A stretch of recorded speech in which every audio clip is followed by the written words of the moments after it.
మొదటి యోహాను పత్రిక 5వ అధ్యాయము 20వ వచనము, పేజీ సంఖ్య 224, క్రొత్త నిబంధనలో. అందరం కలిపి మనం చదువుకుందాము.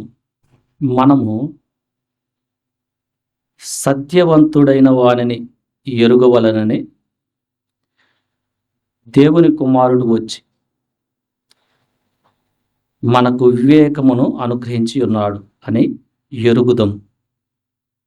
మనము దేవుని కుమారుడైన యేసు క్రీస్తునందున్న వారమై సత్యవంతుని యందున్నాము. ఆయనే నిజమైన దేవుడును నిత్య జీవమునై ఉన్నాడు. మనము సత్యవంతుడైన దేవుడిని ఎరుగునట్లుగా దేవుని కుమారుడైన యేసుక్రీస్తు మనకి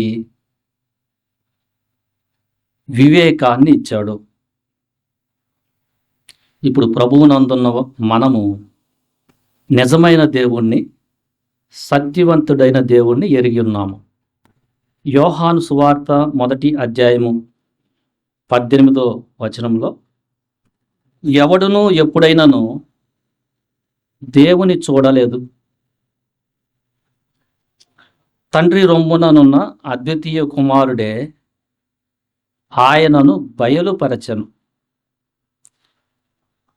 కింద ఫుట్నోట్లో జనితైక కుమారుడే అని, అద్వితీయ దేవుడే అని రాయబడి ఉంది.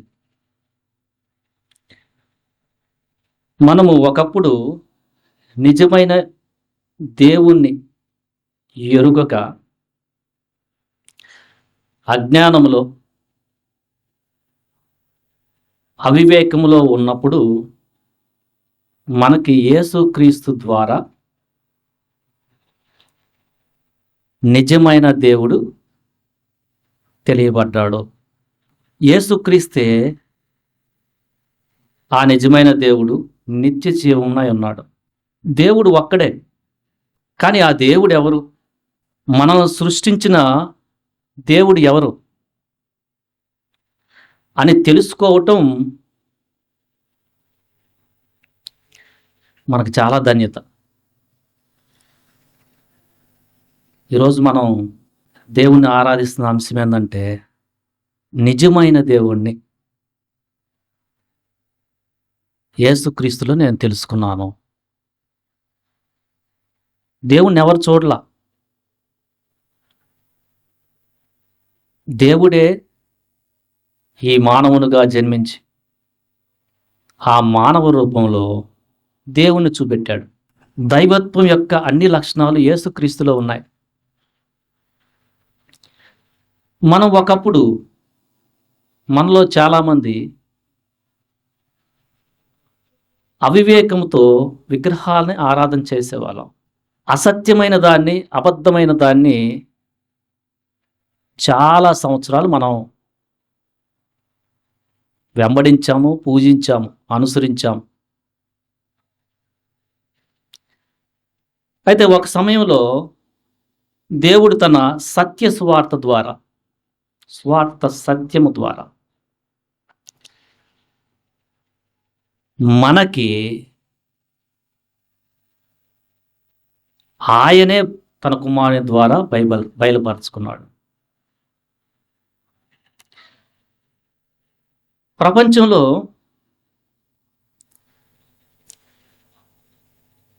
చాలా మతాలు ఉన్నాయి,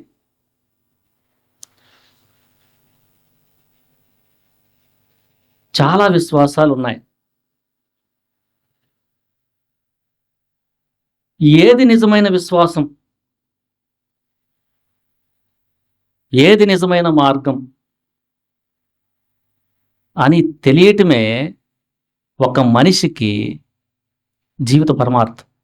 ఒకే దేవుణ్ణని ఆరాధించే వాళ్ళు ఉన్నారు. అందులో కూడా వివిధమైన విశ్వాసాలు ఉన్నాయి. అది కొంచెం పక్కన పెడితే బహుదేవత ఆరాధకులు ఉన్నారు. ఆ తర్వాత ప్రకృతిని ఆరాధించే వాళ్ళు ఉన్నారు. వీటిలన్నిటిలో ఏది నిజము అని మనకు తెలియబడటం మనకు దేవుని కృపే. దేవుని యొక్క గొప్పదనం, ఆయన సృజించిన ఆయన చేతి పనులు అవి మనం ఆలోచించటం వలన ఆయన జ్ఞానం మనకు తెలుస్తూ ఉంది. మనం ఆరాధించే దేవుడు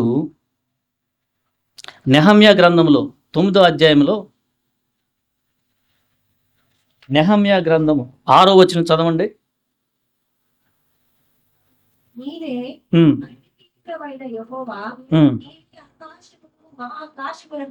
వాటి సైన్యమును భూమిని దానిలో ఉన్నది అంతటిని సముద్రములను వాటిలో ఉన్నది అంతటిని సృజించి వాటన్నిటిని కాపాడువాడు.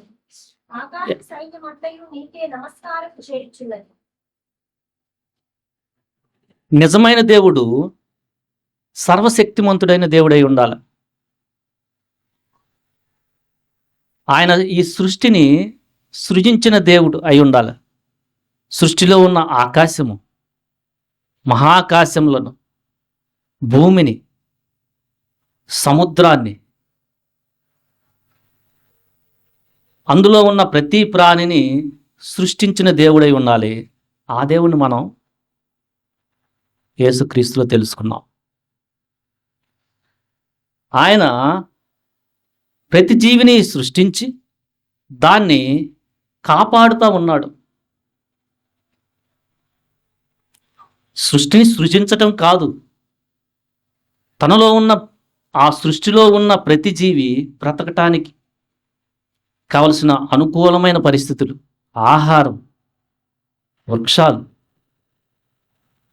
భూమి, గాలి అన్నిటిని కూడా ఆయన ఇచ్చాడు. మనము తెలుసుకున్న సత్యవంతుడైన దేవుడు ఆయన అద్వితీయుడైన యెహోవా. ఆయన సర్వసృష్టికర్త, సర్వశక్తిమంతుడు. ఆయన జ్ఞానము మితిలేనిది. ఆయన అనంత జ్ఞాని అయిన దేవుడు, అనంత జ్ఞాని అయిన దేవుడని హన్న చేస్తున్న స్థుతిలో కనిపిస్తూ ఉంటుంది. 1 సమూయేలు 2వ అధ్యాయం. అలాంటి దేవుణ్ణి మనము తెలుసుకున్నాం. ఒకప్పుడు మన పరిస్థితి ఏంటి? కొంతమంది ఇలాగూ ఆరాధించేవాళ్ళు. యానిమిజం అని ఒక విశ్వాసం ఉంది. యానిమిజం ఏంటా అంటే విశ్వాసము, ప్రతి దాంట్లో ఒక ఆత్మ ఉందని నమ్ముతారు వాళ్ళు. అంటే చెట్టుకు ఒక ఆత్మ ఉంది, పర్వతానికి రాయికి ఒక ఆత్మ ఉంది. మనం కూడా ఈ మన పూర్వీకులు ఎక్కడి నుంచి వచ్చారో, ఏ విశ్వాసం నుంచి వచ్చారో తెలియక కొన్నిసార్లు చెట్టు కింద కూర్చొని ఉసిరి చెట్టు అని, లేకపోతే తులసి చెట్టు అని,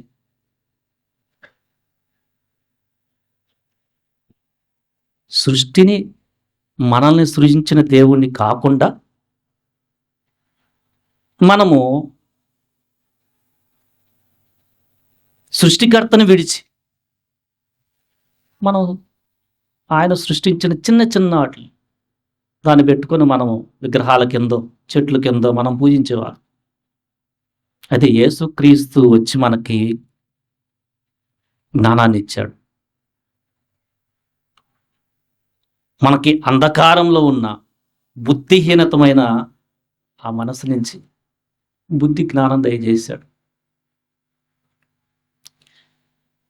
మనము ఆరాధించే దేవుడు ఆయన ఒక్కడే పరిశుద్ధుడు. ఆయనలో ఏ పాపం లేదు. సత్యవంతుడైన దేవుడు ఎలా ఉండాలి అంటే పరిశుద్ధుడై ఉండాలి. నేను పరిశుద్ధుడై ఉన్న ప్రకారం మీరు పరిశుద్ధులై ఉన్నానని దేవుడు తన ప్రజలైన ఇజ్రాయెల్ ప్రజలతో చెప్పాడు. పాపంతో పతనమైన మన మూల పురుషుడైన ఆదాము అవ్వలు వారు చేసిన పాపాన్ని బట్టి కొన్ని వేల సంవత్సరాల తర్వాత మనకు ఆ జ్ఞానం పోయింది. అయితే మనం దేవుని కృపను బట్టి మళ్ళా అంధకారంలో అజ్ఞానంలో ఉన్న మన హృదయానికి యేసుక్రీస్తు వెలిగించాడు. మనం అంతకుముందు ఆరాధించే దేవుళ్ళు ఎలా ఉంటారో ఒకసారి గుర్తుపెట్టుకోండి. ఏమన్నా పరిశుద్ధత ఉంటుందా? వాళ్ళ మీద కొట్టుకోవటం ఒకసారి ఆలోచన చేయండి. అంటే మనకు అసలు జ్ఞానమే లేదు. సత్యవంతుడైన దేవుడు పరిశుద్ధుడు. ఆయన ఒక్కడే పరిశుద్ధుడైన దేవుడు. ఆకాశము మహాకాశమును అందులో ఉన్న దేవదూతల సైన్యాన్ని అన్నింటినీ చేసి సర్వరాజ్యాలని ఆయనే ప్రభుత్వం చేస్తున్నాడు. ఇదే మాట హిజ్కియా చేసిన ప్రార్థనలో కూడా 2వ రాజులు 19వ అధ్యాయం 15 చదవండి ఒకరు. 2వ రాజులు 19:15. లోకమునంద సకల రాజ్యములకు కూడా ఆయనే దేవుడు. కెరూబుల మధ్య ఆయన నివసిస్తూ ఉన్నాడు, దేవదూతల మధ్య. మనకంతకుముందు చనిపోయిన తర్వాత మనం ఏ ప్రదేశానికి వెళ్తామో కూడా మనకి తెలియదు, సరిగా అవగాహన లేదు. మనం ఏమని కోరుకునే వాళ్ళం? ఇక్కడున్న వాటినే మనం కోరుకునేది. మనం ఒకప్పుడు అసత్య వ్యర్థమైన దేవతలను ఆరాధించేటప్పుడు ఏం కోరుకునే వాళ్ళం? మనము స్వర్గానికి వెళ్తామంటాం కానీ ఏంటో కూడా తెలియదు సరిగా అవగాహన. అక్కడ కూడా కొంతమంది పాపం ఉన్నట్టుగా తాగి తందనాలు వేస్తారని చెప్తారు. రంభ, ఊర్వశి, మేనక డ్యాన్సులు వేస్తారని చెప్తారు. అంత అజ్ఞానంలో ఉన్నాం మనం, అవి నమ్మాం. ఇప్పుడు యేసుప్రభు వారు చెప్తున్నారు, నేను నా తండ్రి యొద్ద నుంచి దిగి వచ్చాను. పరలోక రాజ్యం అంటే నీతి, సమాధానం, దేవుడు తన ప్రజలతో నివసించుట, పరిశుద్ధమైన పట్టణం అన్నాడు. అది పాపులు వెళ్ళకూడదు. మనకంతకుముందు ఈ జ్ఞానం లేదు. ఇక్కడే తాగి తందనాలాడి మనం ఆరోగ్యాన్ని పోగొట్టుకుంటా ఉంటే అక్కడ కూడా ఇంకా తాగాలని, ఇంకా తాగితే కూడా ఆరోగ్యం చెడని దానిని మనం స్వర్గం అనుకుంటున్నాం. అక్కడ కూడా ఇక్కడ డ్యాన్సులు వేస్తుంది సరిపోక, ఇక్కడ డ్యాన్సులు వేసి పాపలో ఉంది కూడా సరిపోక ఆ భావాన్నే తీసుకెళ్ళి అక్కడ కూడా రంభ రోజు అక్కడ డ్యాన్సులు వేస్తుంటే చూడాలని, అది మన ఫెయిత్. ఎంత జ్ఞానం! అక్కడ కూడా పరిశుద్ధతే. ప్రియమిత్రుడా, ఈరోజు నీవు నిజమైన పరిశుద్ధుడైన అద్వితీయుడైన దేవుని తెలుసుకోవటం నీ ఆత్మక్షేమం. అది నీకు ఎలా తెలుస్తుందంటే, నువ్వు యేసుక్రీస్తు దగ్గరికి వచ్చి ఆయన ముందు నీ పాపమును ఒప్పుకొని ఆయన పరిశుద్ధమైన రక్తంలో కడగబడినప్పుడు, ఆయన ఆత్మ దర్శించినప్పుడు ఈ జ్ఞానం నీకు కలుగుద్ది.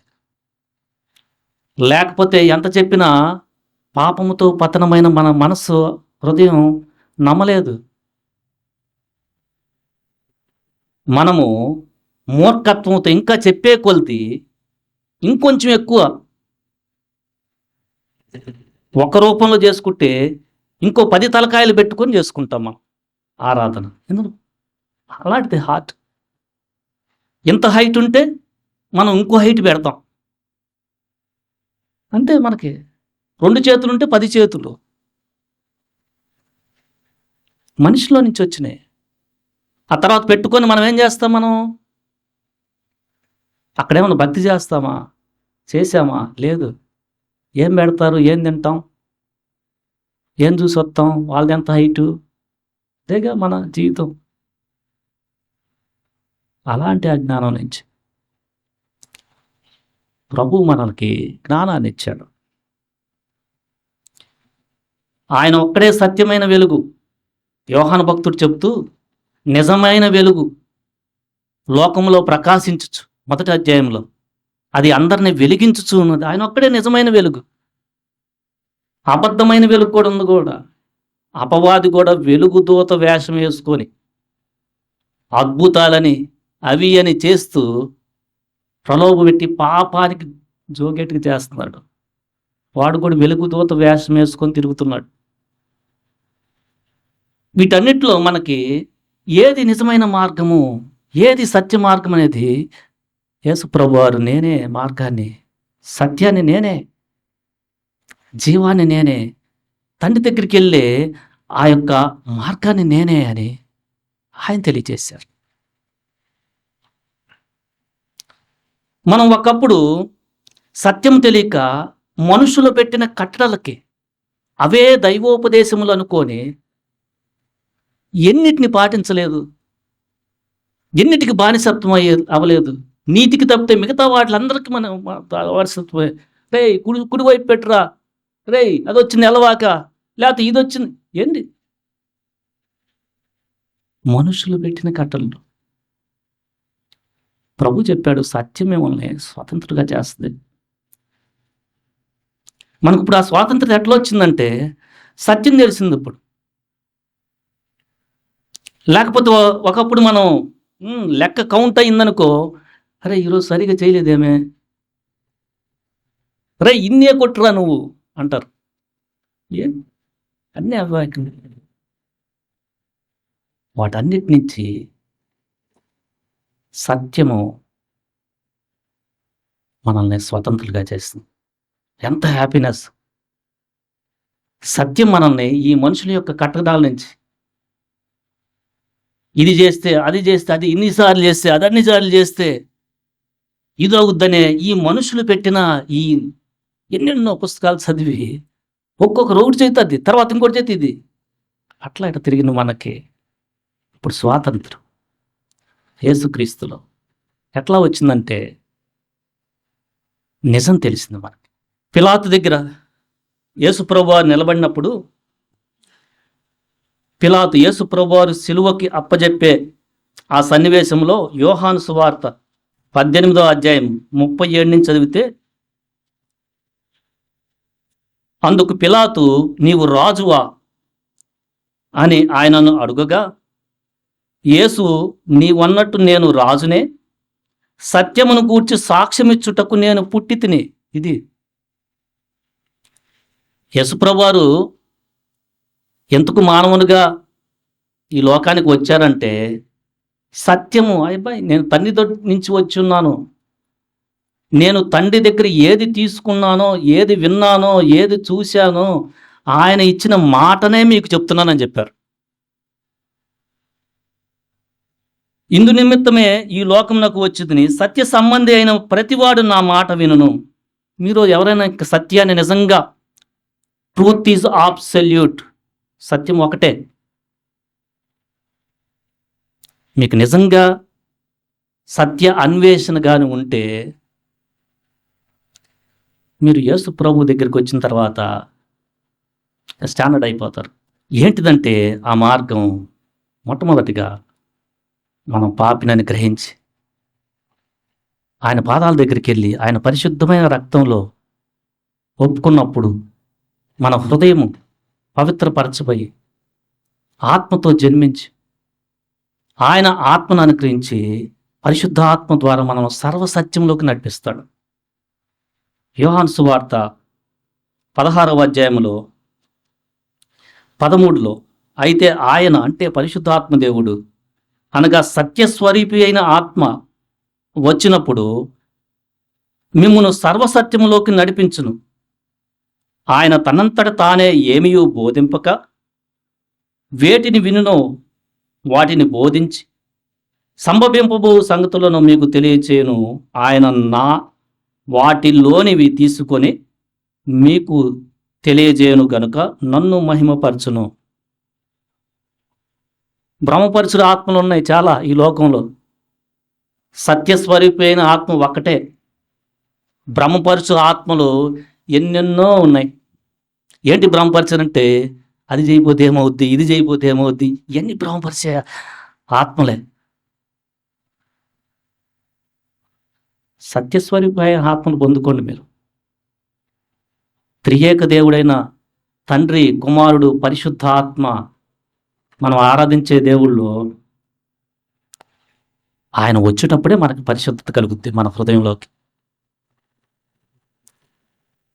ఇది ఎలా తెలిసిందంటే, మనకి యేసుక్రీస్తు అంధకారంలో ఉన్న మన హృదయానికి వెలుగు కలుగునుగాక అని చెప్పి ఆ సత్యదేవుని చూసే కన్నులు ఇచ్చాడు. విశ్వసించే మనసు ఇచ్చాడు. యేసు ప్రభువు చెప్పారు, నిజమైన ద్రాక్షవల్లి నేనే. దేవుని యొక్క పరిశుద్ధతలో స్వరూపంలోకి ఎదగాలంటే మీరు నాలో ఉండాలి అని చెప్పారు. యోహాను సువార్త 15. నిజమైన ద్రాక్షవల్లిని, నా తండ్రి వ్యవసాయకుడు. మనం ఆరాధించే దేవుడు ఒకే ఒక అద్వితీయుడైన జ్ఞానవంతుడు, అద్వితీయుడైన సర్వాధిపతి ఆయన. అలాంటి దేవుణ్ణి మనం ఎరిగాము. ఎంతో టైం వేస్ట్ చేసుకున్నాం అంతకుముందు. అదే దేవుడి కరికరం. ఆయన ఒకే ఒక కుమారుడు, అద్వితీయ కుమారుడు ఆయన. ఆయనను విశ్వసించడం వల్ల నశించిన మనకి నిత్య జీవం ఇచ్చాడు. మనకు ఇప్పుడు సత్యం అంటే ఏంటో చెప్పి, నిజమైన కృప అంటే ఏంటి, సత్య కృప అని చెప్తున్నాడు పేతురు. ప్రతి దానికి పాపం చేసేసి ఎట్లా పడితే అట్లా చెప్పేసి క్షమిస్తాడు, అది కాదు నిజమైన కృప. మనం దేవుని ఆత్మతో నడిచిపడుతూ ఆయా సమయంలో ప్రతికూలమైన మనం తట్టుకొని శ్రమలో పాపంలో పడినప్పుడు ఆయన కృప సత్య సంపూర్ణుడు. యేసుప్రభువు వారు ఎవరంటే కృప సత్యం సంపూర్ణుడు. మనల్ని ఎలా నడిపిస్తాడంటే మంచి కాపరిగా. మనం ఈరోజు మనం అసత్య మార్గంలో చివరి దాకుంటే నిత్య నాశానికి వెళ్ళేవాళ్ళం. ఆ మార్గం మనల్ని ఏం నడిపిస్తుందంటే నిత్య నాశనానికి నడిపించేది. ఇప్పుడు మనకి ప్రభు సత్య మార్గంలోకి, సత్యవంతుడైన దేవుణ్ణి ఎరుగుటానికి మనకి కృపనిచ్చాడు. కీర్తనలు 4వ అధ్యాయంలో, నరులారా మీరు ఎంతవటికి వ్యర్థమైన దాన్ని వెతుకుతారు. ఆ మాట ఒకటి తీస్తే చదవండి. 4వ కీర్తన 2వ వచనం చదవండి. అవమానంగా మార్చెదరు, ఉమ్. ప్రేమించెదరు, ఎంతకాలము అబద్ధమైన వాటిని వెదికెదరు. ఎంతకాలం ఇక్కడ ఇంకా రక్షణ పొందని వారు, దేవుడు మిమ్మల్ని ఆ ప్రశ్న వేస్తున్నాడు. ప్రేమిస్తున్నరులారా, ఎంతకాలం మీరు వ్యర్థమైన దాన్ని ప్రేమిస్తారు? అసత్యమైనదంతా కూడా వ్యర్థమైందే. ఎంతకాలం అబద్ధమైన వాటిని వెతుకుతారు? ఇప్పుడన్నా యెహోవా తన భక్తులను ఏర్పరచుకుంటున్నాడు, మిమ్మల్ని పిలుస్తున్నాడు. ఇప్పుడన్నా మీరు ఆ మాటకు రెస్పాండ్ అయ్యి క్రీస్తు వైపు చూస్తే మీరు సత్యాన్ని ఎరుగుతారు. మీ ఆత్మకి నిత్య జీవము, ఎందుకంటే ఆయన ఒక్కడే జీవాధిపతి. ఆయన ఒక్కడే కృప కలిగిన దేవుడు. పాపంతో పతనమైన మనల్ని ఆయన ప్రేమ, ఆయన కృప, ఆయన దయ, వాత్సల్యత, తన ప్రియకుమారుడైన యేసుక్రీస్తుని భక్తిహీనులైన మన కోసం, పాపులమైన అనిత్యులమైన మన కోసం ఆయన మనకిచ్చి, బలహీనులైన మనల్ని బలవంతుడైన ఆయన తన రక్తంలో కొనుక్కొని పడిపోయిన, చెడిపోయిన మన హృదయాన్ని, అంధకారంలో ఉన్న హృదయానికి నిజాన్ని తెలుసుకునే కృప ఇచ్చాడు. ఆ నిజం మనకి ఏం చేసిందంటే అబద్ధమైన ప్రతిదీ మనం విడిచేసి, అబద్ధమైన మనుషుల ఆచారాలు విడిచేసి మనకు స్వాతంత్రాన్ని ఇచ్చింది. అవివేకాన్ని తీసివేసి, పరిశుద్ధత, అనీతి, ఈ విషయాలు అన్యాయంలో అలాంటి బ్రతుకుతున్న మనకి ఇప్పుడు ఆయన ఆత్మనిచ్చి సత్య మార్గం, పరిశుద్ధత, నీతి, న్యాయం, సమాధానము, సంతోషం, ప్రేమ, దీన్ని మనకు తెలుపుతున్నాడు. ఈ మార్గము మనల్ని ఆ సత్యవంతుడు అయిన దేవుడి దగ్గరికి తీసుకెళ్తుంది. దేవుడి మాటలు దీవించునుగాక. ఆమెన్.